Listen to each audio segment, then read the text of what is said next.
Estado rebelde. Ahora. Muy bien. Ahora sí, ahí estamos. Bueno, buenos días. Días buenos. Ahí andamos, entrando. Perfecto. Muy bien. Buen día. Buen día, buen día. Buen día.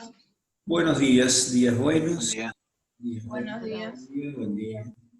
Buenas, profe. Y A todos.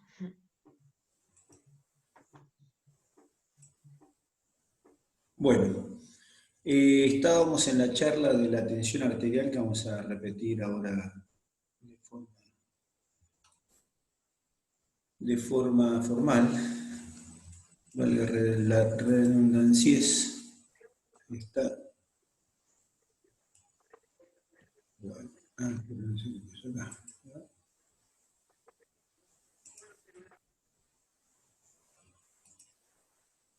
Ahí está. Bueno, entonces, les comparto acá lo mismo que el otro día, y así terminamos esto y empezamos con digestivo, que andamos lento. Bueno, compartir. Compartimos las comparticiones. Bueno, ahí tengo entonces.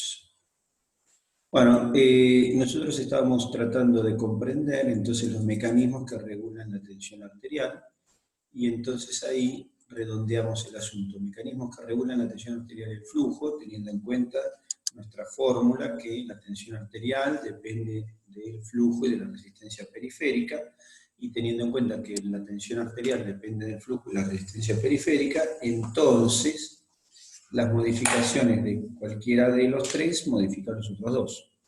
Es decir, que las modificaciones de flujo modifican la tensión arterial, las de tensión arterial modifican la de tensión arterial y resistencia, y bueno, todo, cada una modifica las otras. Perfecto. Entonces, teniendo en cuenta esto, nosotros tratamos de interpretar en forma básica, por lo menos, qué cosas pueden regular, qué factores pueden regular el flujo y la presión. Y ahí tenemos como reguladores de flujo y presión, entonces, a los dos grandes reguladores del flujo y la presión, que son los vasos sanguíneos y el corazón. Y lo que puede regular el flujo sanguíneo, entonces, y la presión del corazón y de los grandes vasos son solamente sus músculos, ya que la única manera de modificar por parte del corazón y por parte de los vasos sanguíneos el flujo o la presión es modificando el estado de sus músculos. Es decir, que si el músculo del miocardio está más contraído, o se contrae más rápido, o se contrae más rápido, más fuerte, va a aumentar la presión. Si va a ser más débil o más lento, va a pasar lo contrario. Es decir, que estos reguladores de la presión, estos reguladores que son el corazón y los vasos sanguíneos, modifican la presión, como en este caso el corazón, por medio de su contracción o relajación. Es decir, el estado de ese vaso sanguíneo es el que va a determinar en última instancia flujo y por ende presión. Y en el vaso sanguíneo pasa lo mismo. En el vaso sanguíneo la presión y el flujo están regulados por el estado del músculo liso. Es decir, si el músculo liso se contrae, la presión aumenta. Entonces, si aumenta la presión, entonces si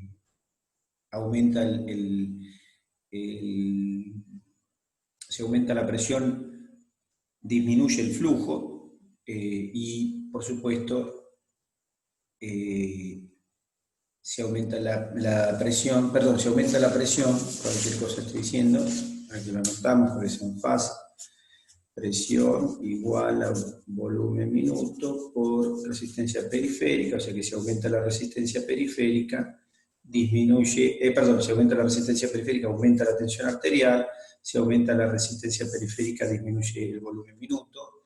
Entonces quiere decir que el estado del vaso sanguíneo modifica los otros dos parámetros de nuestra ecuación, que era que la tensión arterial es igual al volumen minuto por la resistencia periférica. Entonces, entonces el estado del vaso sanguíneo también es fundamental a la hora de determinar flujo, presión y resistencia, la resistencia periférica. Por eso es que nosotros hacemos hincapié en el miocardio y los vasos. Decíamos que no debemos olvidarnos del volumen, ya que si un individuo no tiene suficiente volumen en el cuerpo, la presión va a estar más baja que si tiene excesivo volumen. Por eso hay que tener cuidado con los volúmenes que se ingieren. A veces la gente dice, bueno, vos tenés presión alta, tenés que tomar mucho líquido, y la persona dice, bueno, tengo que tomar mucho líquido, y se toman 4 litros de líquido por día, y eso no es conveniente porque si bien va a mejorar la función o va a mantenerse la función renal, la sobrecarga de volumen que hay en el sistema, por supuesto que aumenta las presiones. Bueno, lo mismo al revés, la falta de volumen disminuye las presiones. Bueno, teniendo en cuenta eso, entonces, ahora aclaramos lo siguiente. La contracción del músculo cardíaco se relaciona con la despolarización del músculo. Es decir, para que el músculo se contraiga tiene que despolarizarse.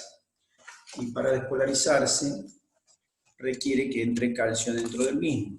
Es decir, el músculo cardíaco requiere entradas de calcio para que se produzca despolarización. Perfecto. A su vez, la impermeabilidad al calcio, la disminución de la permeabilidad al calcio de la membrana, también puede hacer lo contrario, disminuir la contractilidad, es decir, disminuir la fuerza de contracción, el hecho de que ingrese menos calcio a la célula, o que la célula no se despolarice como debería despolarizarse. Justamente, entonces, estos mecanismos pueden ser modificados, pero además, en el caso de la fibra cardíaca, o sea que la fibra cardíaca tenemos dos fibras. Fibra del corazón. Tenemos las fibras autorrítmicas y las fibras contráctiles. La fibra contráctil y fibra autorrítmica, ¿no es cierto? Tengo las dos. Fibra autorrítmica, fibra contráctil. Ahí tengo las dos dibujaditos para el esquema. Está escrito como un cuadrito. Ahora, voy a separar para que sea más fácil. Entonces, fibra autorrítmica, fibra contráctil. Ahora, la fibra autorrítmica trabaja despolarizándose y despolarizando a la otra, a la contráctil. Ese es su trabajo, despolarización. Y la contráctil, el trabajo es la contracción. Perfecto. Cualquier circunstancia que disminuya, si disminuyo la entrada de calcio a la célula, al citoplasma, entrada de calcio al citoplasma, o si altero la despolarización,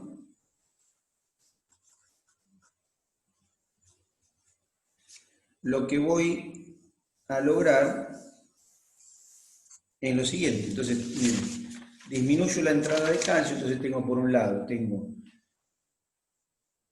ahí están las fibras, tengo contráctiles y tengo autorrítmicas. Por otro lado, la disminución de la entrada de calcio o la modificación de la despolarización, ¿qué van a hacer? Van a modificar tanto la contractilidad como la despolarización, es decir, van a disminuir las dos cosas. ¿Está bien? La caída de entrada de calcio va a disminuir, ¿no es cierto? La disminución de la entrada de calcio va a disminuir la contractilidad y la alteración de la despolarización va a disminuir la contractilidad también, pero además va a disminuir la cantidad de veces que se despolarice la fibra autorrítmica. La consecuencia de esto es que yo puedo, disminuyendo, modificando la entrada de calcio, modificando la forma en que se despolariza la célula, puedo modificar la contractilidad y puedo modificar la frecuencia cardíaca. Entonces, cualquier circunstancia que modifique estas entradas de calcio, estas despolarizaciones, está modificando la frecuencia cardíaca. Entonces, el corazón tiene la fibra autorrítmica, y la contráctil. La autorrítmica se despolariza sola, pero esa despolarización puede ser modulada por axones que terminen en esa fibra. Es decir, terminales nerviosas que llegan hasta la fibra, terminales nerviosas que llegan hasta la fibra muscular, pueden modificar su actividad. Entonces, si yo tengo un miocito y al miocito le llegan axones, ahora tengo un esquema de un miocito al que le llegan axones. Si ese miocito es autorrítmico, la estimulación por parte de esos axones,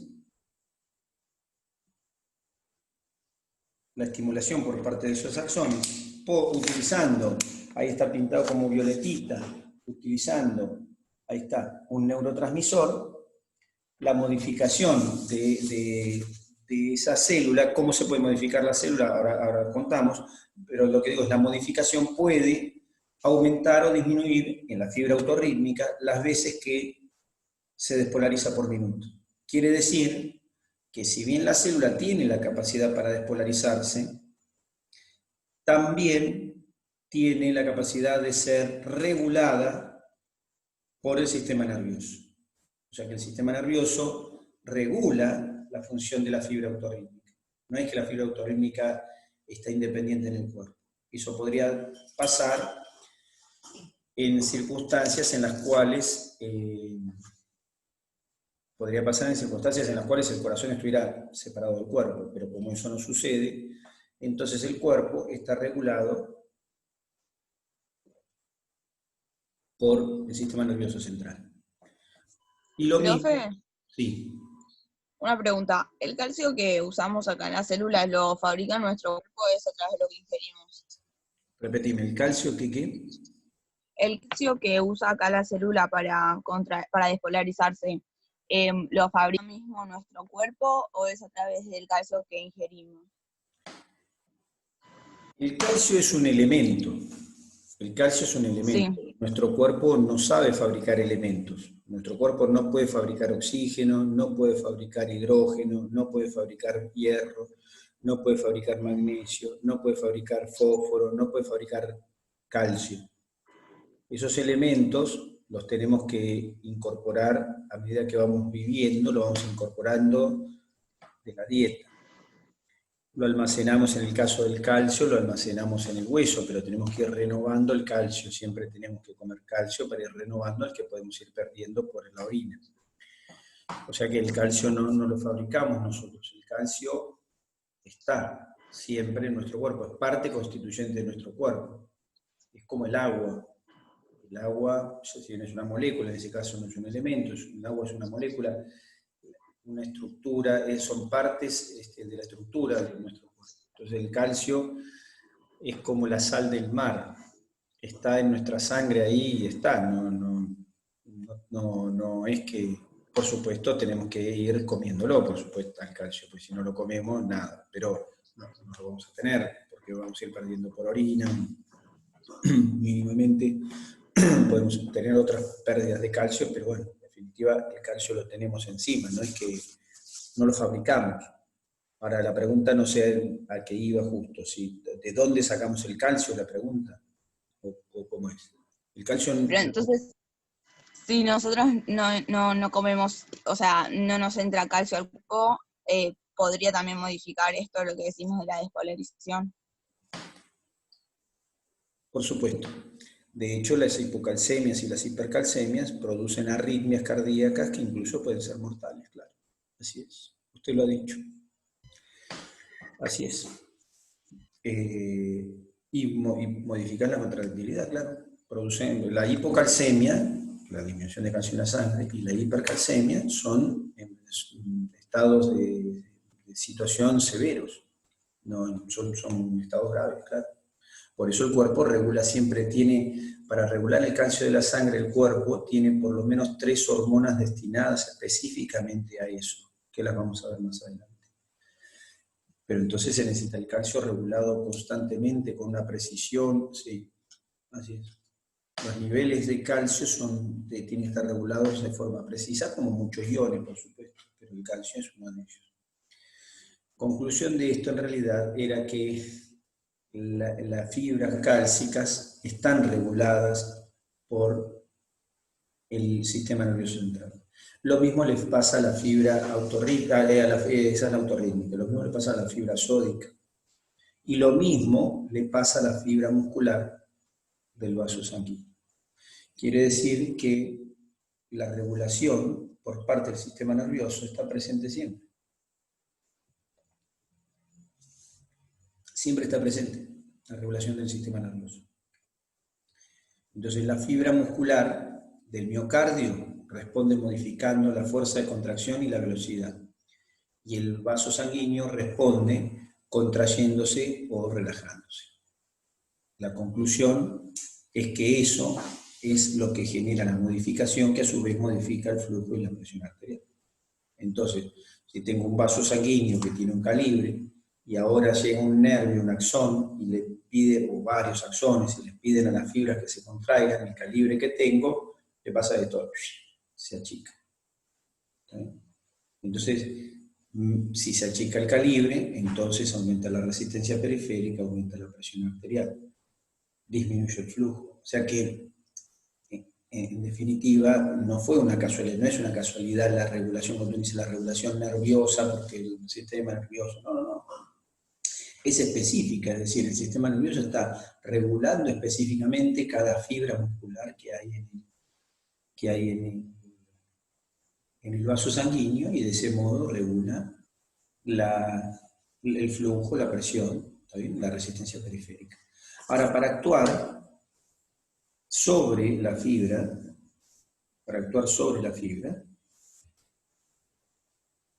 ¿cómo se puede actuar sobre la fibra? Bueno, se puede actuar sobre la fibra, por ejemplo, de esta manera. Tengo un receptor acoplado a un canal. El receptor acoplado a un canal. Esto ahora que dibujo es un esquema de una membrana plasmática que tiene un receptor acoplado a un canal ¿de qué? De sodio. Un receptor acoplado a un canal de sodio. Entonces, el acoplamiento de un receptor a un canal de sodio, lo que permite el receptor, ahora le pongo receptor adrenérgico, cuando estimulo el receptor con mi axón, le libera el neurotransmisor,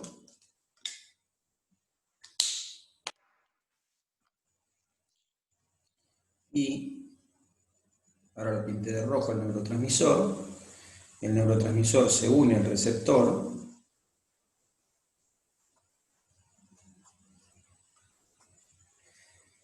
entonces, en nuestro esquema,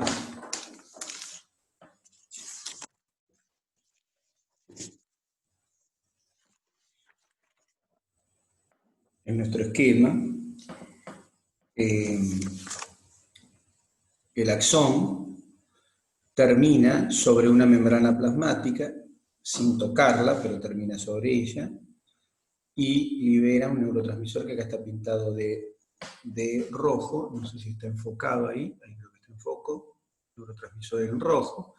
El neurotransmisor toma contacto con su receptor, en este caso adrenérgico, el receptor está acoplado a un canal de sodio, y eso permite entrada de sodio a la célula se despolariza, y obtengo resultado. O puedo bloquear el canal y no se despolariza. ¿Está bien? Ahora, la despolarización, ¿qué hace? Que entre calcio y la célula se contraiga. Quiere decir con esto que puedo modificar la actividad del músculo a través de la modificación, podemos modificar la actividad del músculo a través de la estimulación de receptores específicos. ¿Sí? Receptores. En el caso del sistema nervioso simpático, una parte del sistema nervioso utiliza receptores adrenérgicos, y en el caso del sistema nervioso parasimpático utiliza otros receptores que se llaman muscarínicos. Pero siempre el sistema nervioso trabaja de la misma manera. Un axón que termina en un lugar, liberación de un neurotransmisor, estimulación de un receptor y respuesta de la célula que tiene ese receptor incorporado. La consecuencia de esto es que cuando yo estimule un receptor voy a obtener una respuesta. Bueno, en el caso de las fibras cardíacas y los vasos sanguíneos, tienen justamente receptores. Tienen receptores adrenérgicos para el sistema nervioso simpático, para la porción simpática del sistema nervioso, y tiene receptores colinérgicos, ¿sí? O muscarínicos, que se llaman lo mismo, colinérgicos o muscarínicos, para el sistema nervioso simpático, para el sistema nervioso autónomo parasimpático. Teniendo estas premisas en cuenta, entonces hago una aclaración más. Los receptores, ¿qué es un receptor? Un receptor es una estructura que está en una membrana, es una estructura que está en una membrana y que es capaz de recibir, de recepcionar un estímulo, y a través de la recepción de ese estímulo que corresponde a la unión a una molécula, el estímulo son moléculas, a través de la recepción de una molécula, genera dentro de la célula que contiene el receptor en su membrana, dentro de esa célula genera una respuesta. Eso vale para cualquier receptor. ¿Ven? Los receptores, entonces, ¿qué es un receptor? Un receptor es como si fuera una radio. Una radio, por ejemplo, sirve para recibir ¿qué? ¿Qué reciben las radios? Señales. Sí. Frecuencia. Bueno, pero la frecuencia ¿de qué? ¿Y la señal cuál? ¿Qué recibe la radio? A ver, para que yo escuche la... PM, ¿Cómo? AM y PM, esa es una frecuencia. Eso es la amplitud, la amplitud de lo que se transmite. Sí. ¿Y qué es lo que se transmite? A ver, si yo tengo una radio, la antenita de la radio... Noticias. ¿Cómo? Noticias. Yo tengo una radio, la antenita de la radio acá. Para que yo escuche mi radio, yo la enciendo. Frecuencias. La frecuencia es una característica de algo, ¿de qué? La frecuencia es una característica de las Ondas. ondas sonoras. Ondas. Ondas de radio en realidad son esas, no ondas sonoras. Ondas de radio. Ondas. Hay una vibración, un movimiento en el espacio que se transmite a través del espacio y la radio es capaz de captar ese movimiento. ¿Nuestro oído es capaz de captar ondas de radio? No. No. Y por supuesto, pero si no, ¿para qué vamos a meter el aparato? Claro, si captáramos ondas de radio, seríamos tipo Superman, ¿no? Entonces, que escuchamos directamente la radio, así, nos sentamos así, ¿qué está haciendo? No, estoy escuchando a Pirulete que está hablando en tal radio. No podemos hacerlo. La radio es un aparato que puede captar distintas frecuencias de ondas sonoras, distintas frecuencias de ondas de radio. ¿Está bien? Ahora, el aparato recibe la onda. El aparato funciona como un receptor, tiene un receptor. Recibe la onda. Pero recibir la onda nos garantiza escuchar el sonido. No. ¿Por qué? Porque tiene que ver con el tema de la velocidad a la que va la frecuencia, porque Bueno, ponele. Una codificación tiene que haber. ¿Una qué? Codificación. La onda la recibe la radio, la recibe, no importa la frecuencia, porque no importa, puede recibir varias frecuencias, pero recibe, está bien, frecuencia es el tiempo que hay entre una onda y otra, o el tiempo, perdón, frecuencia es el tiempo de onda, la cantidad de ondas que hay en un tiempo determinado. La amplitud es como es de grande la onda, como va hacia un lado y otro, digamos, la diferencia entre un lado y otro de la onda. Pero no importa eso, recibe la onda el receptor, pero para poder escuchar nosotros, imaginemos la radio apagada. La radio apagada. ¿Las ondas de radio le llegan a la radio apagada? No. Y la respuesta es sí le llegan, porque la radio apagada está apagada, pero la onda sigue estando en el espacio. La onda no se enciende cuando la radio se enciende, la onda ya está. ¿Está bien? O sea que la onda ya está en el espacio. Cuando llega a mi receptor, la onda estaba en el espacio. Quiere decir que yo prendí el receptor y empiezo a recibir. Pero eso me garantiza que yo tengo que escuchar. La respuesta es no. Tengo que traducir esa onda de radio, la tengo que traducir a un estímulo, a una circunstancia eléctrica que es la que me va a hacer que mi parlante vibre. Porque el parlante que yo escucho no vibra porque la onda de radio lo sacude. El parlante vibra porque es un aparato eléctrico sacudido por descargas eléctricas que se producen cuando se traduce el estímulo que viene de afuera al parlante. Entonces, ¿qué quiere decir esto? Quiere decir que la antena de radio sirve como receptor, recibe, pero además sirve como traductor o transductor, traduce la onda en otra señal, que a su vez es la que nosotros podemos percibir, la onda sonora que genera el parlante cuando vibra. Entonces, la palabra receptor hace referencia a una estructura que es capaz de percibir algo, pero a su vez generar un cambio como respuesta a eso. ¿Se entiende lo que estoy diciendo o no? La radio cambia, ¿qué? Cambia los circuitos eléctricos, el funcionamiento de los circuitos eléctricos que se traducen en que el parlante vibra. Porque si yo tengo el parlante solo, sin la radio, pregunto yo si puedo escuchar la radio. ¿Puedo escuchar con un parlante solo la radio? No. Creo que no. No me refiero a un parlantito de los que compran, porque algunos me van a decir, porque ahora vienen los parlantitos y dicen, no, si yo lo prendo escucho la radio. No, bueno, pero ese aparatito tiene un receptor de onda de radio, por eso escuchas el parlantito de la radio, si no, no escucharías nada.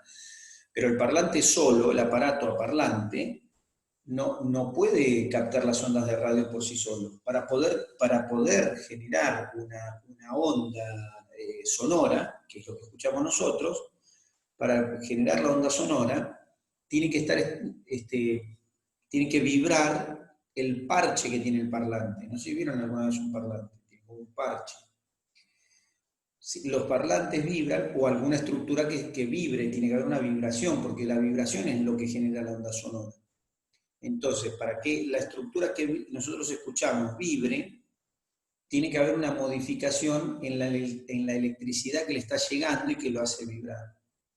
Pero para que esas modificaciones de la electricidad se produzcan permanentemente, lo que está pasando ahora con ustedes están escuchando a través de internet, su máquina está percibiendo una onda que viene de un router, ¿está bien? Que viene, bueno, no sé, que está con internet, con Wi-Fi, pero si está con Wi-Fi, está recibiendo de un router una onda que llega a un aparato que lo traduce, no solo lo está traduciendo a sonido, sino que lo está traduciendo a imagen. Ustedes ven un tipo que está moviendo el dedo en una pantalla de un aparato que lo único que tiene conectado es un cable eléctrico. ¿Y qué hace la electricidad? Bueno, algunos van a decir, no, porque yo tengo el aparato conectado directo al internet con un cable de eso, de Ethernet. No, me refiero a que tiene ahora el celular. Entonces uno agarra el celular acá y el celular está recibiendo información del aire. Si un tipo viene del siglo IV y agarra esto, y esto empieza a sonar, y aprieta el botón y escucha otro ñato, el tipo lo tira al piso. Dice, ¿cómo esto va a estar? ¿Cómo suena esto? ¿Cómo suena esto? Y mira así, aparece la imagen del tipo. el aparato tiene un receptor de señal y lo traduce a lo que podemos ver, es decir, genera una respuesta. Es un receptor. Un receptor es una estructura capaz de percibir y traducir. ¿Está bien? Si no traduce, si percibe pero no traduce, se llama radio apagada. Y si percibe y traduce, es un receptor. ¿Se entiende lo que digo? Está funcionando como receptor. Y en nuestro cuerpo, nosotros tenemos receptores en las membranas celulares. ¿Esos receptores qué hacen? Captan señales químicas, es decir, sustancias químicas que se le pegan a esos receptores, y el receptor se modifica de alguna manera y genera una respuesta. Las formas de modificación de los receptores son variables. Un receptor puede modificarse y modificar una molécula dentro de la célula.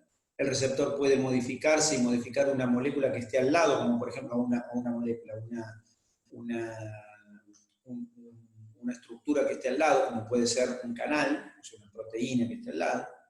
Un receptor puede modificarse uniéndose a sitios de transducción, es decir, unirse a un receptor puede unirse a una molécula y viajar al núcleo y unirse a un lugar donde comience la traducción de una proteína y comenzar una traducción, una síntesis proteica. Es decir, el receptor, cuando se une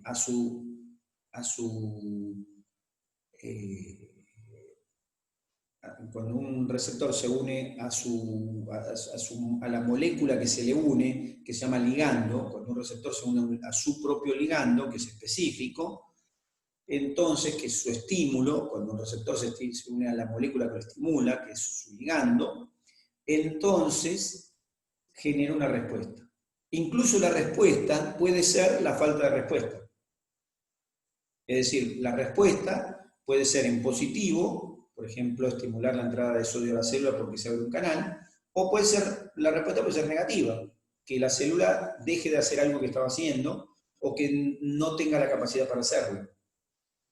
O sea que la respuesta por unión al receptor puede ser variable, pero el mecanismo es el mismo. El receptor se une a su ligando, que es una estructura la cual es reconocida por el receptor, o sea, el receptor reconoce a su ligando, se une a él y genera dentro de la célula una respuesta. ¿Estos receptores, Héctor, son los que nombraste la otra vez? Los propios receptores, los quimiorreceptores y los varoreceptores. Bueno, esos receptores... No. Bueno, esos receptores que vos decís, por ejemplo, los quimiorreceptores hacen cosas por el estilo, es decir, tienen por ejemplo, pueden captar la cantidad de oxígeno. La respuesta que generan esos receptores, esa respuesta genera un cambio en una célula que se traduce en una despolarización de una célula nerviosa, y esa célula nerviosa se despolariza toda y le avisa a otra célula nerviosa que está en el sistema nervioso central lo que está pasando.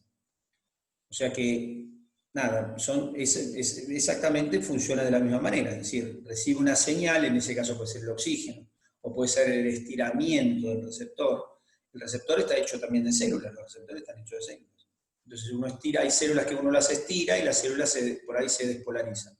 El estímulo fue la despolarización. El estímulo fue el estiramiento, está bien, se genera una despolarización. Pero hay otras que por ahí reciben sustancias químicas, como puede ser un quimiorreceptor, y entonces ese es el estímulo para que la célula se despolarice.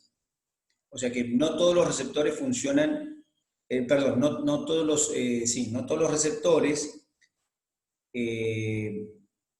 o sea, los receptores celulares en términos generales son químicos los estímulos. Pero hay algunos receptores que por ahí no es químico el estímulo, por ahí es mecánico. Pero generalmente son químicos. Para nuestras células los receptores reciben químicamente una señal y la traducen y la célula responde con algo. La respuesta puede ser en positivo o en negativo. Sí, decimos. Sí. No, entonces el hipotálamo también, ¿o no? El hipotálamo tiene receptores también, claro. ¿Tiene receptores o es un receptor? No. Lo que pasa es que todas las células en su superficie, todas las células del cuerpo, todas tienen receptores. ¿Cómo todas? Sí. Algunos tienen como este receptor para adrenalina, estas que hablamos ahora, para noradrenérgicos, otras tienen receptores para lo que fuera, para la hormona tiroidea, receptores para la hormona lo que sea, receptores para un icosanoide, receptores para todo. Cada molécula que funciona como señal en el cuerpo, cada molécula que se funciona como señal, tiene células blanco. Se llamaría célula blanco a la que tiene receptores para esa sustancia. ¿Se entiende lo que digo? O sea que una sustancia, en el cuerpo hay montones de sustancias liberadas por cada célula de nuestro cuerpo, montones de sustancias. Esas sustancias generan respuestas. Esas respuestas celulares son en virtud de que apareció esa molécula. Pero para poder reconocer la molécula tiene que tener receptores. Entonces uno dice, cualquier hormona del cuerpo, cualquier hormona. Cualquier hormona tiene que... sí, la hormona tiroidea tiene actividad sobre todas las células del organismo. Sí, sí. ¿Por qué? Porque todas las células del organismo tienen receptores para hormona tiroidea. La hormona testosterona aumenta la síntesis de proteína, principalmente en el músculo. O sea que el músculo tiene que tener en algún lugar receptor para testosterona. La célula, la hormona, por ejemplo, la hormona calcitonina, que hablamos del calcio. La calcitonina, por ejemplo, tiene receptores en las células, en los osteocitos. Ahora, si una célula no tiene receptores para una sustancia, no responde a esa sustancia. Por ejemplo, una neurona no tiene receptores para calcitonina. Entonces la calcitonina le pasa por al lado y no pasa nada. Pero la célula, el osteocito, ¿sí? El osteocito sí tiene receptores para calcitonina. En su superficie reconoce la calcitonina y le genera una respuesta. O sea que receptores hay en todas las células. Pero ojo, porque también la palabra receptor se utiliza para estructuras. Por ejemplo, receptor de tacto. Entonces la palabra receptor de tacto ya no es una célula, son muchas células que forman el receptor. O sea, el receptor está formado por varias células. Y la respuesta es de esa estructura orgánica, como si fuera un órgano receptor. O sea que el receptor también se utiliza para estructuras más grandes, no se utiliza solo receptor para célula. En la célula, el receptor es una molécula que está en la membrana, o en el citoplasma, o en el núcleo mismo, un receptor. Pero puede ser la palabra receptor como radio, el receptor de radio no es una célula ni es una molécula, es un aparato. Bueno, tenemos receptores que son aparatos y funcionan como aparato. ¿Está bien? O sea que hay estructuras que funcionan como aparato. Para el caso del hipotálamo, en el caso del hipotálamo que vos preguntabas, el hipotálamo tiene un montón de células y las células están cargadas de receptores para. Así que en ese caso son las células mismas, no funcionan como aparato de recepción. Pero, por ejemplo, los receptores de presión de la carótida funcionan como aparato, no como célula. Están hechos de células, pero no funcionan como célula en sí, funcionan como aparato. Pero la función es estímulo, traducción, respuesta. Receptor hace eso, recibe, transduce, se dice transducción, respuesta. Recibe, transduce, responde. Entonces, bueno, eso vale para cualquier receptor, para cualquier estructura receptora de cualquier parte del cuerpo, de lo que fuera. En este caso, nosotros hablamos de receptores de tipo celular de membrana. O sea que este ejemplo es un receptor de membrana, el rojito. Es un receptor de membrana. Los receptores, para poder tener su actividad, tienen que reconocer una molécula, por supuesto, y lo hacen de forma específica. La recepción implica especificidad. Un receptor para hormona tiroidea no reconoce la calcitonina. Un receptor de calcitonina no reconoce a la insulina. Un receptor de insulina no reconoce el glucagón y así todo lo que quieran. Los receptores son específicos. Las sustancias que actúan sobre un receptor y no son la sustancia específica, que a veces pasa, ¿está bien? Se dice que tienen actividad mimética, se mimetizan. Entonces, si un receptor es para adrenalina y yo lo puedo estimular también con noradrenalina, o al revés, si es para noradrenalina y yo lo puedo estimular también con adrenalina, ¿está bien? Ese receptor, bueno, no, porque esos están hechos para lo mismo, pero pongámosle, si un receptor está hecho para adrenalina, noradrenalina, está bien, para los dos, y yo lo estimulo con atenolol, por ejemplo, que es